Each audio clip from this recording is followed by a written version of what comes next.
anything is game. I feel like at this point. All right, high-tech corkscrew. Let's get it popping.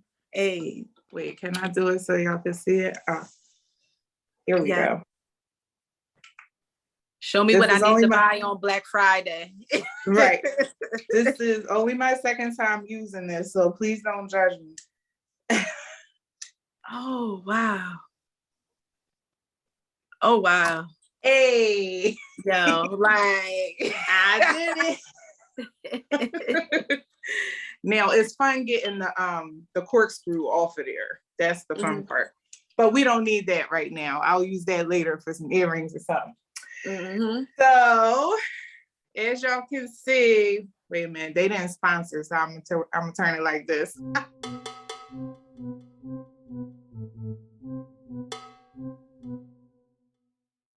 As y'all can see, we are officially getting things started over here at Queen Phierce Has Spoken. I am your favorite queen, Queen Phierce. And I missed y'all. I haven't recorded for a couple weeks. Last week, 2 weeks ago, I was out in West Philly with the Community Poem Project, and I was one of the reciters, and it was a beautiful experience. The Community Poem Project, if you are not familiar, is a collective piece written by community members throughout West Philly. So a now good friend, Marshall Kavanaugh, started this project in collaboration with Barnes West, and he sets up typewriters, and people just come by and type their thoughts, and then he creates a zine from it. So I think I have one. This isn't the latest one, but it looks like this. Poets for a Piece. This one has poems of resistance. So I think I have the first two. How I miss getting the third one that I actually participated in, I don't know. But there were 3 different sessions of typing poems throughout West Philly. It was in collaboration also with like the Lancaster Ad Council and La Pearl Beauty. So it was just like a really great experience. And then when I got there, I was surprised to see all of my faves like Lindo Yes and Arthur Kashmir, the Curly Gamble. And I was like, we really like some local celebrities out here. So if you get a chance, the video that was uploaded last week is a recap of what happened, that beautiful thing that happened in West Philly that day 2 weeks ago. So thanks for your patience, because here we are 2 weeks later. I'm bringing you another hot fire conversation, okay, with the capital THE Chandler, because she likes to keep it lit. Hey. From Into the Lens Photography. Okay, y'all give it up for Chandler. Hey. And the crowd goes, wow. I'm about to add some sound effects in there. Wait until this joint airs. It's going to have all sound effects in it. We got Chandler, everybody. She's on the screen. Blonde hair, don't care. Got the glasses popping. Host of The Backdrop. Just celebrated their 1-year anniversary. And owner and lead photographer at Into the Lens Photography, amongst so much more that we are definitely and for sure going to get into. Thank you, honey. And just to add to the vibes, you gotta like my candle. Cause you stay lit. Cause you stay lit. So, and here come babes come over to sip my drink before this is life. She sips my drink before I do. Right. Okay, so here we are. We got Chandler, everybody. I'm so excited to have. So this was a long time in the making, because Chandler is actually a good friend to Bang. who can't put the camera down. They are photog bags right here in the city of Philadelphia. And so I have gotten to know Chandler as well. And I had actually ran into Chandler at a networking event like 2 years ago. Yeah. And she was like, oh, you should have me on your show. And I was like, you know what? I should. And then like, I co-hosted an episode of The Black Drop with the LaMonica from 444 Design Studio. And so when I did that, it was like my spirit felt a little rejuvenated because it was right in the midst of me not doing my shows anymore. I had like put down the Queen Network for a little while, and I was going through some personal things, and then I was asked to co-host The Black Drop, and I was like, oh, this is kind of fun. It like got to dip my toes in it a little bit. And so I got my shoulders popping again, hair came down, and here I am. I think we've been back since September 1. So crossing 2 months now with Queen Phierce Has Spoken. And so I'm just so excited. I'm going to stop running my mouth so y'all can hear from Chandler. Hey, Chandler, welcome. Yes, thank you. Thank you for having me. I mean, you gave the full rundown. This has been a long time coming. You know, we saw each other, we chopped it up at your table. And I was very much intrigued and very much into what you had going on the Queen Network. You know, I know that you have been so influential in the Black community, in the poetry community. So I said, oh yeah, I want to be on your show. Like, of course. And, you know, the pandemic happened and we got busy with our lives, but I was so happy to have you and La on, you know, on the Black Drop, of course, to, you know, just give back to each other and to finally have that, you know, that interview that we've been longing for, you know, that we said that we was going to have. And I'm so happy that it just rejuvenated you to get back to what you do best. And that's, you know, filling the community with just, you know, amazing vibes, interviewing, you know, Black excellence and all of that. So I'm just so happy that, you know, that my platform was able to spark that in you. And I'm happy that I'm here today. I will drink to that, friend. We'll drink to that. Oh, cheers. Cheers. I got a hot toddy though, so this is whiskey, y'all. This is whiskey. That's right. I meant to tell you, don't be shy, because we pop bottles over here. Yes. Ain't nothing shy about this. Yeah. Some days when I was in the stew, I would be like, what you want, red or white? Am I making a hospitality on? Because I like to get the hospitality going, because that's when things get the flowing, okay? Absolutely. So, go ahead, what were you about to say?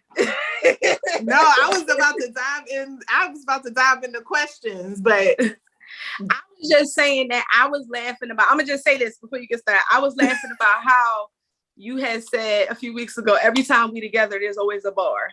So we do always get it popping, because you be like, yo, Chandler, every time we together, there's always a little bar set up somewhere. Yes. Yo, Chandler, that time you came over and you had that whole bar in your backpack, I was like... Wait, and shout out to Decent. Right. Shout out to D, because when I pulled out the bottles, D was like, where did they come from? Right, but they kept coming. I was like, well, how many? I don't know if I tried to fit this many bottles in a book bag before. I don't know. And then it wasn't just like, oh, I picked these up on the wire. And I feel like this was like top shelf. Yes. This was just chilling on my bar, top shelf liquor that I'm bringing to some random person's house, which ended up being deep. Yes, it was a vibe. I can appreciate that, and I just feel like that's why we friends. I was like, I love a friend that just knows my heart. Yes. Oh, my heart, Lord. Yes. Thank you. Absolutely. All right, so since we're being casual and we're talking about drinks, I told you that we would talk a little bit about this.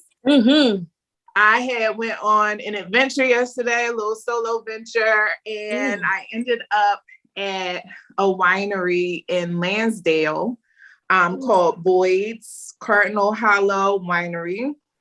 It was very white. It was very but they had some good wine. So not gonna do, but they also had meads there. So mead is fermented honey. So it's like wine, but it's made from honey instead of grapes. And so they had a whiskey mead and they had the raspberry mead, which is their raspberry wine mixed with their whiskey mead. And so that's what I got. This was the winner.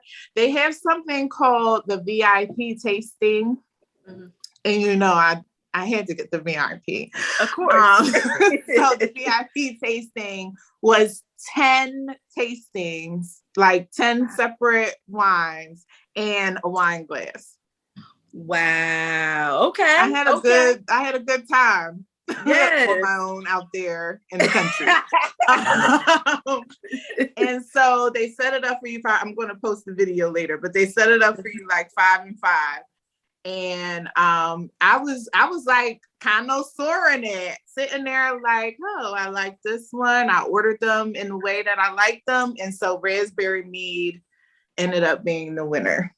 Okay. So you put me on. But right, the whiskey mead was a close first as well. Yeah.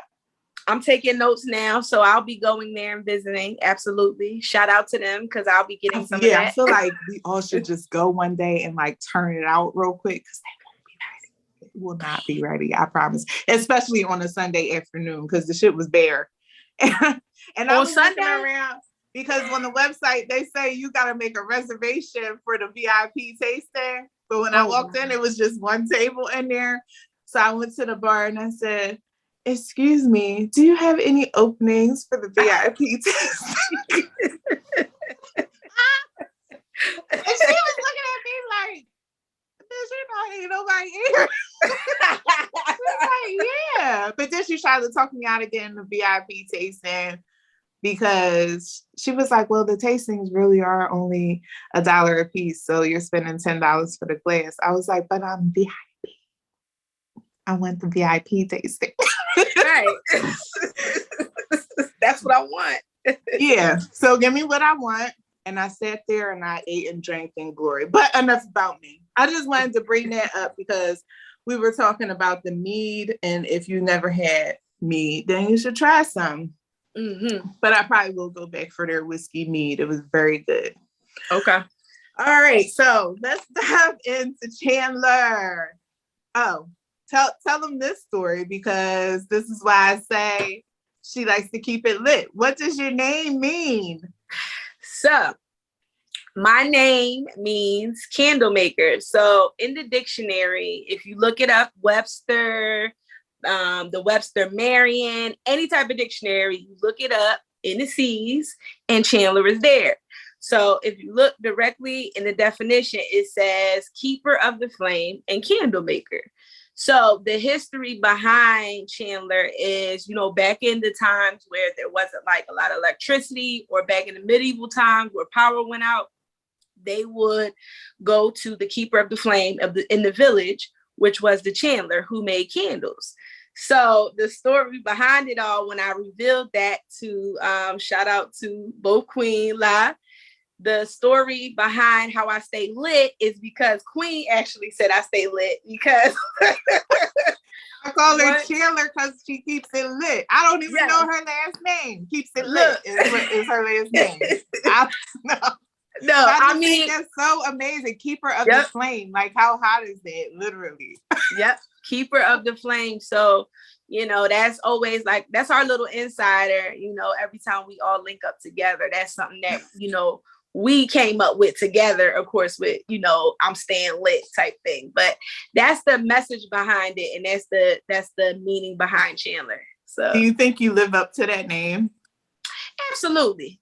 Absolutely. You know, it's always a party as far as, you know, being out there in my community, being out there, you know, in the photography community and, you know, just very much pouring love and, you know, pouring gentleness out there to all my peers and all my loved ones. And that's what's lit. Love is lit. So I absolutely feel like I live up to that name. Absolutely. I'm about to put that on some earrings. Love is lit. I like Do that. it. Do it. And so you mentioned your photography community. And so that's what inspired you to start the Black Drop. So tell us a little bit about the Black Drop. Yes. So the Black Drop, happy birthday to us. So we just celebrated our 1 year. Yay, 1 year. On November 5th. Yep. So last Friday. And, I started the Black Drop because during the pandemic, we were all in the house. We was all cooped up. And, everybody was on Instagram. Everybody and their mama, was on Instagram Live, Twitter, Facebook, everywhere, Clubhouse. And, I was very much on Instagram. Like, as soon as I got off work, because I worked from home during the pandemic, I would get on Instagram and just scroll, hop on people's lives. But I didn't see anything or any live in particular that I guess had the topic of photography, as well as I didn't see anybody that looked like us, like anybody that was talking about anything substantial in the photography community, but also in the photography Black community. Yeah. So I was sitting on the couch, and I looked at, my girlfriend Sapphire, and I said, babe, what if I create something where, I have a conversation with Black photographers weekly. And she was like, that's actually a dope ass idea. And I was like, you sure? Because IG. Yeah, shout out to Bae. Shout out to Bae. Like she pushed me. She pushed me, and, the confidence was there, but she was like, yeah, like that would be an amazing idea. Like she was really like, go ahead, like do it. And, I think I say that I'm shy, but everybody knows I'm not. Like in the poetry community, doing open mics and all that, which I know we'll get into, I was just telling her, I'm like, I don't know how I'm going to do this IG live every week, babe. Like, I don't know. And she kept saying, babe, like, do it. Like, this can much be good for the Black community and the Black visual arts community. Like, we need something like this. And, absolutely. The Black Drop was born, last year.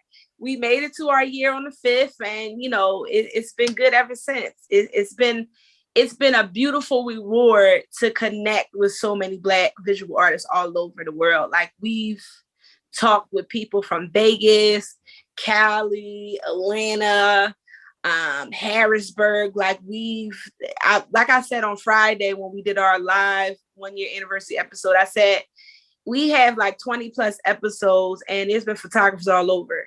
Like Black photographers, Black filmmakers, Black videographers, and the Black Drop has just been a tremendous reward for me. I'm just happy to just see my community shine.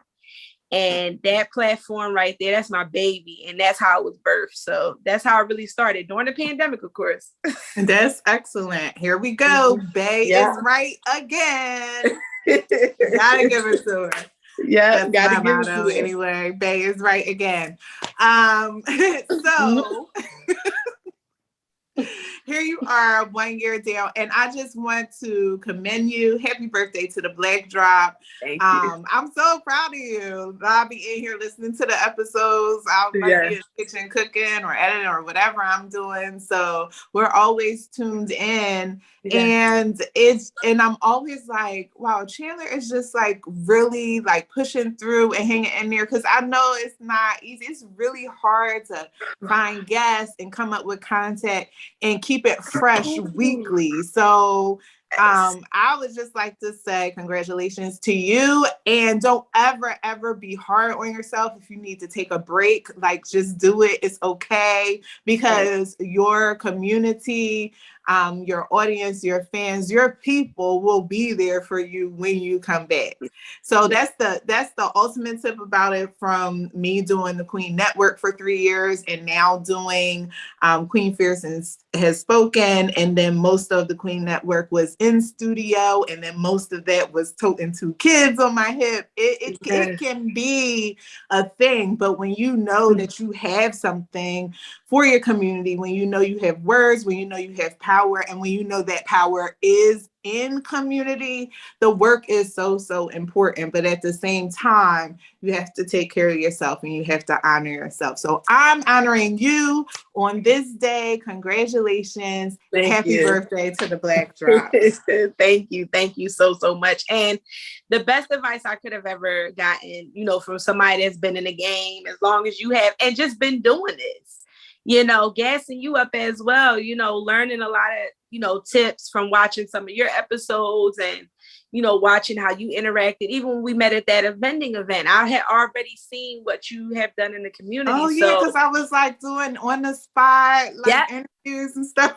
Yep, I know. That's why I said I have been keeping up. And that's why I said I would have loved to definitely have been on your platform and just happy to be. But that's the best advice you could have ever given, because I just told Lie, there were days where I didn't feel well. There were days where guests, for whatever reason, might have overbooked themselves and had a shoot at the same time as the Black Drop. Mm-hmm. Or, a lot of guests are parents.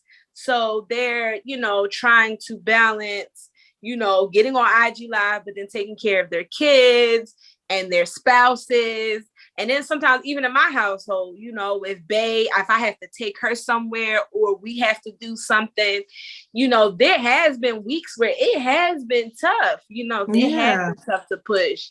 And the passion behind the platform is what has been keeping me going. Everybody else, all of y'all, y'all have been, keeping me going and knowing that it's a very much just deep message in why we do what we do. So, that's the best advice I could have ever given, because I'm the type that don't like to take breaks either. I'm a workaholic. So, baby up in here like, yo, you need to put your feet up. Like, she was like, you doing this, you doing that. Maybe the Black Drop could, maybe not have an episode this week. You post it, tell everybody what it is, and you put your feet up and relax. It's fine. And yes, and I think that has been the biggest lesson this year is to take rest. And I'm the type that doesn't do that. So this year has definitely transformed my mind on what rest actually means, and that I don't have to be productive all the time. Oh gosh, that's a word. Yeah, that part, because, and I think especially as Black women, we feel like if we're not producing, and if we're not producing at a high level, then we're not doing anything, or we're sitting back, or we're being lazy, or people are going to view us like that. So I think that right there is a word, because I have always thrived on being productive. And when I felt like I wasn't being as productive, like I know that I could physically be doing something in that moment, I felt like lazy, or this was the view that I had of myself, like, why aren't you doing it? And it's because in my body or my spirit, I'm really tired. So I'm that person too, that my body always tells me when to sit down.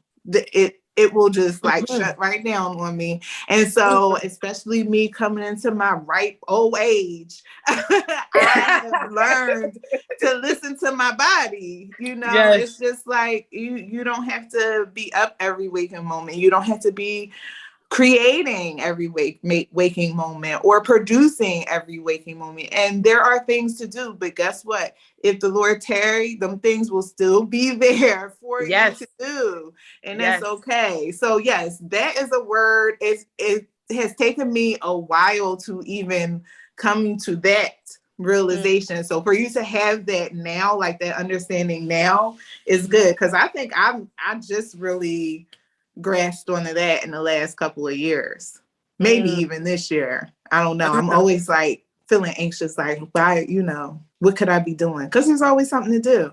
Yes. But that's part of self-care, knowing that you can put it down. Yes. A whole deeper conversation about Black women and self-care and why that's our perspective of productivity. But we would be here all night. Right. That might be a series. Let's do it. Right.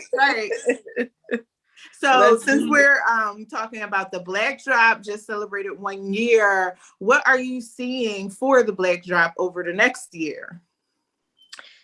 So over the next year, I see us doing in person, like us definitely hitting the ground running with some more in-person episodes, and us doing panels and doing like a whole event series.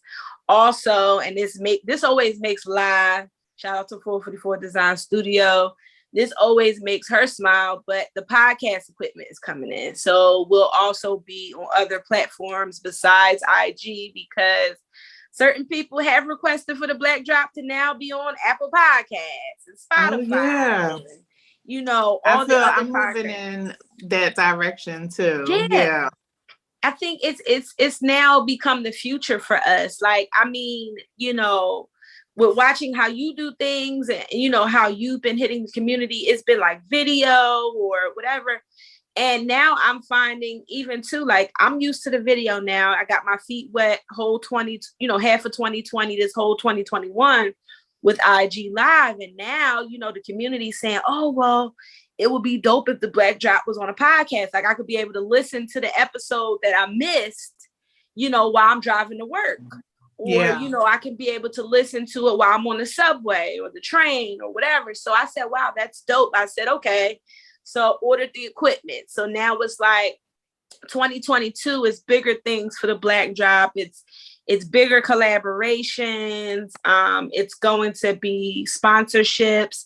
We're praying on a Nikon or a Canon sponsorship that we can get. So, yes. So, we manifesting it because, I want to be able to utilize the sponsorships to pour back into our Black visual arts community. And that even means providing incentives for the guests. So, I've always been big on giving back as well. And, I tell all my friends and all the guests that have been on the Black Drop thus far, when we do trivia and stuff, I always say, oh, if you get a couple questions right, I'll give you a prize. And some of the prizes have been good, but like, I want to up the ante a little bit. So the sponsorships will, of course, help us have more funding and more money and, the partnerships and stuff that we need to be able to give guests and just the community, maybe photography bags or, maybe some equipment for like their cameras. So like tether cords or SD cards or stuff like that. So, I'm working on having us have a little bit more, products and stuff for a lot of the community and just to pour back in because we deserve it. And, it can be prizes for us to excel in our craft. So definitely all that in a nutshell is what the Black Drop will be going into for 2022. That is actually so exciting to hear. And I'm wishing much success on that. And of course, I'm going to be sitting back and tuning in. Yes, thank you. So let's just dig a little deeper with why the Black Drop even exists. How did you come into photography? What led to Into the Lens? What was that whole journey like? So that whole journey for me, with photography, of course, it was just always being interested in art and visual arts. I was always a creative kid. I was the kid that, I will say this, I was the kid that was also multifaceted. So I was born an athlete. I had been playing basketball since I was 8. I was playing tennis. I was in a golf camp at one point. And my mom, played into little things she saw, like little talent. So I was in art camp, always was interested in painting and drawing. And she always brought like these disposable cameras and I would take like pictures. And, she got me my first digital camera. I think, was it 20? I forgot. It was like, I think I was about in 7th grade. She got me like a red Kodak digital camera and it had like, you remember the pop out screen and then you could like turn it and it's like a little boxy. So I always was just into just taking pictures of like family members, family gatherings. And she just played into it. She kept saying, you have an eye, you're very good at, capturing. And I just, I kept with it throughout the years. but of course, playing into other interests. I didn't really fully get serious, I'm not even gonna lie, until my college year. So my mom brought me, my baby, my beloved Ken, and she brought me that for Christmas. And from there, it was like, okay, like really getting serious, really, really loving this, and really just gonna like focus on this lane and perfecting it. So it very much was just YouTube University and, practicing on campus, because I went to Millersville University. Shout out to MU. I, would play into a lot of my friends, like, I would have them be models, and they had little cameras too. So I would be there, I would get in front of their camera and we would kind of give each other tips and stuff. So from there, coming up with becoming more serious about it, learning more, honing in on the skill. And then, when I thought about, okay, this is a business, like this could turn into a business of some sort, then boom, the name came about. I was like, okay, well, what will it look like to say Into the Lens? Like, what does that statement hold? Like, what would be the reason why it would be called Into the Lens? What is the mission? So I sat there and I developed it. This was all like going into like my senior year of college. And during that time, it was a devastating point because I'm a grandmother's baby. So I was raised by my mother and grandmother. And, during the time that, of course, I was trying to develop the name Into the Lens, the mission statement, the business plan, my grandmother was dying. So, I was in and out of depression and things like that. But I know that my grandmother also too played into a lot of like my creative talents. And she would say, like, keep taking pictures, keep doing this, keep doing that. And, she passed away, and I think that gave me the fire. And I said this on the episode with me, you, and La as well. That gave me the fire under my ass to like really, really do this, like just make this business hit the ground running. So I did. And Into the Lens was born. The name, the Instagram page came. I started just posting pictures, and kind of just booking shoots and stuff from there. And then again, learning as I go. And, from there, that's how Into the Lens photography was born. And the mission of Into the Lens is like, into my vision, into my lens, we'll create magic together. Photography is an experience. And, when you're a photographer and you have a client, or you have a people or a group or a subject or whatever you're taking a picture of, it's an experience, not just for the photographer, but the person. And, with it being Into the Lens, that's where the magic is created. So that sounds magical. And I'm always interested in the backstories. I had an event this weekend and people were like so genuinely interested in the story. And I feel like I haven't had that piece of like that genuine, just like, tell me more about like how this all came to be. So it's so important to like have our stories and have a platform to be able to amplify them and be knowledgeable about what really motivates you and inspires you. So that's another beautiful story. Thank you. Yeah. And actually, when I brought Queen Phierce Has Spoken back, it was on my grandmother's birthday, her 100th birthday. So watch this for the whole episode, theme, the inaugural episode of Queen Phierce Has Spoken was to honor her, which I feel like that's why we've been able to just like carry through. Sometimes you have to tap into those ancestral energies. Because they are here. They're here to guide, which I'm grateful for. So that's I appreciate that story about your grandmother and how she really motivated you to move forward and stand firm and expand this talent of photography. So I actually was going to switch gears a little bit because I know that there are lots of other things that you do besides photography. I mean, we can talk about photography all day. I know that we can. However, you do have the Black Drop. People can tune in Thursdays at 7 p.m. and learn more about that side. But as for Queen Phierce Has Spoken, we're going to learn about everything that you got going on. So the thing that's on the top of my mind is that you came on this interview with this button-up shirt.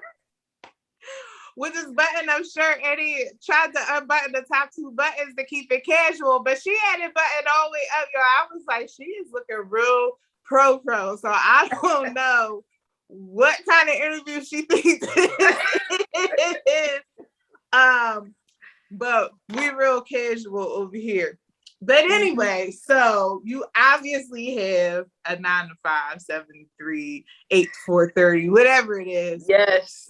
What do you do to fund the dream? Whew, yes. So I do have a 9 to 5, and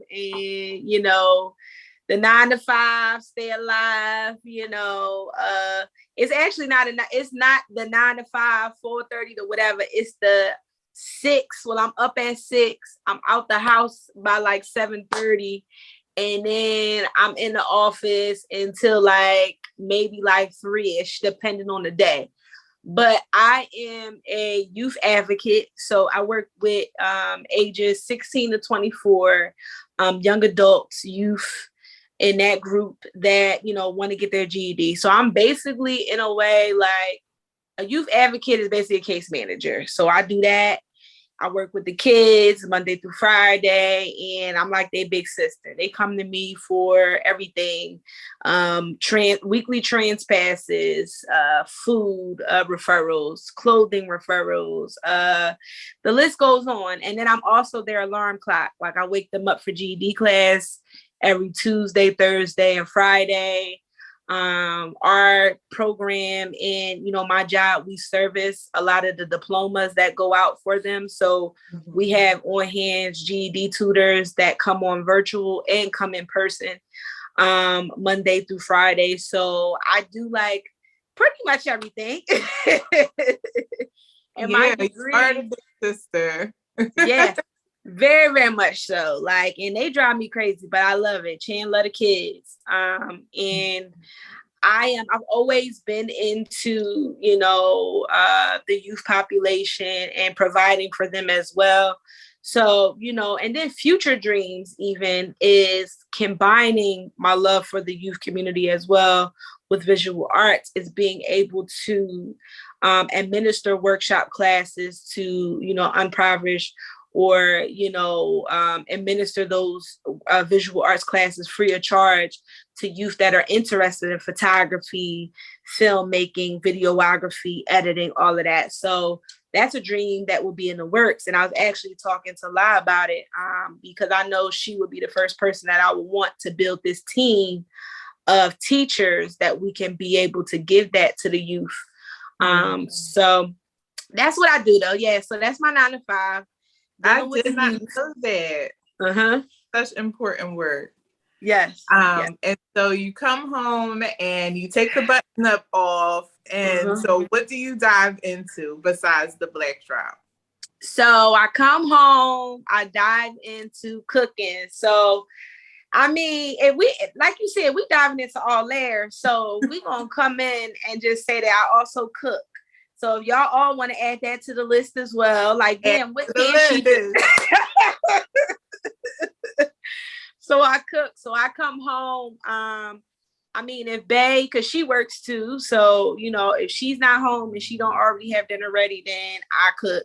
And that's also because I'm in online culinary school. So besides managing the 9 to 5, the photography business, and then, online school and managing social life and everything else, that's what I do. So I usually come home, pour myself, if I'm feeling in the mood for wine, I pour a glass of wine. If I'm feeling in the mood for just tea, I'm gonna pour me, go over to my Keurig and make some tea, or, make some whiskey.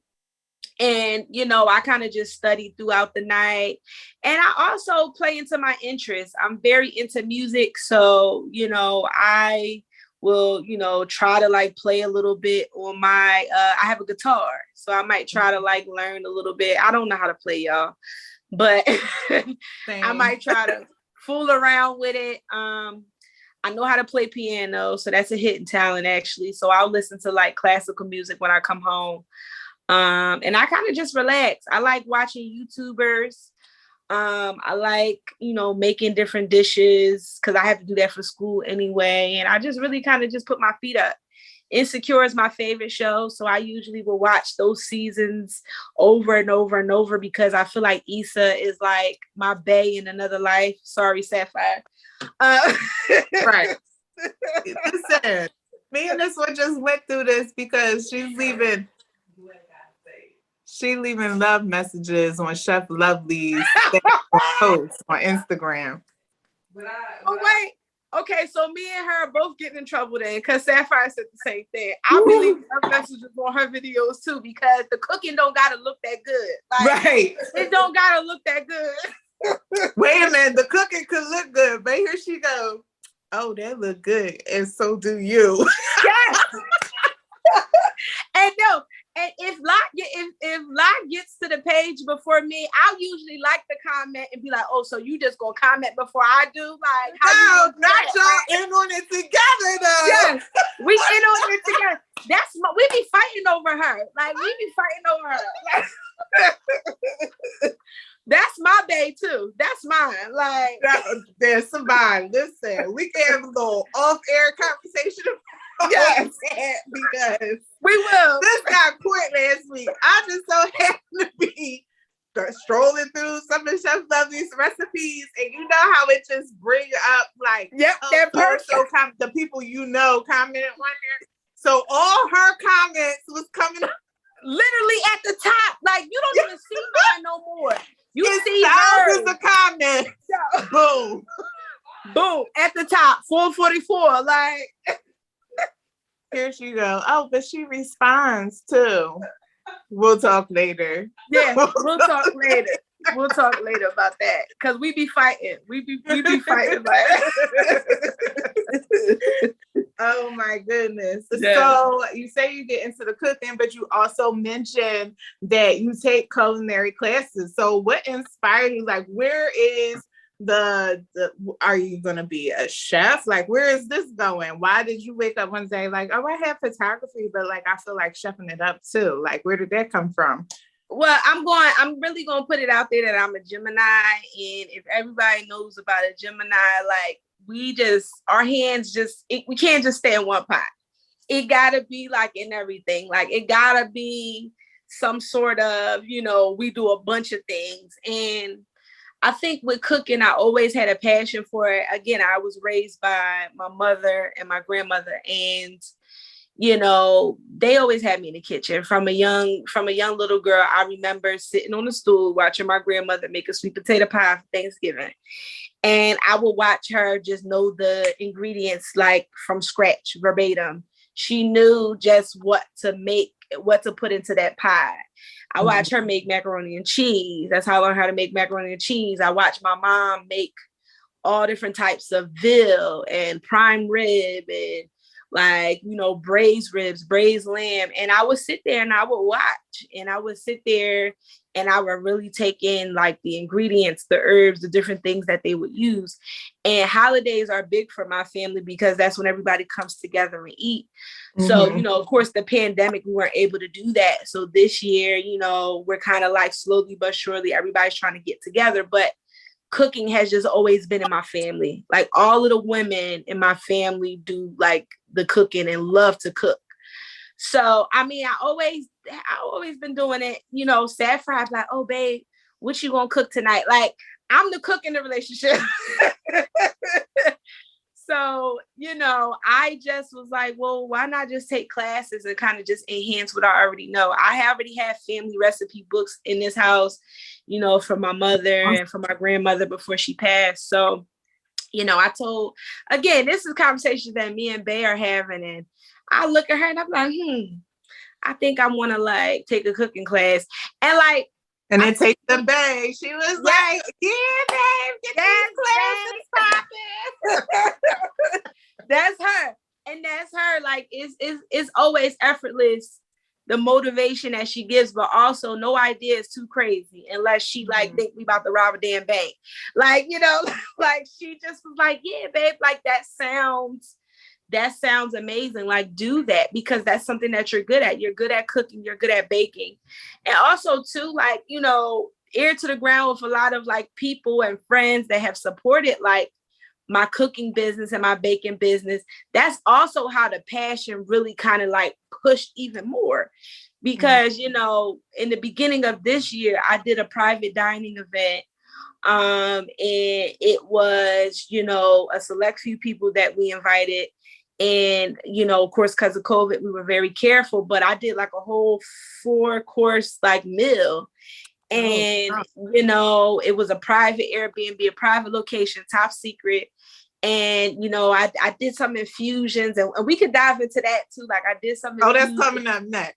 Yeah, that's coming up next. So, you know, I wanted the critique of the people that was the closest to us. This was back in March. Like I wanted the critique of that. So, you know, in March, everybody like filled out a survey at the end and was like, tell me what they liked, you know, what could be better, whatever. And I mean, I got raving reviews just from the people that was closest to us that was supporting, of course, the baking business and stuff like that. And was like, hell yeah, do something like this again. Like, keep doing this. Yeah. You know, these private dining events, like people are going to catch on to the fact that you do have a talent for this, and the fact that cooking is just therapeutic in general.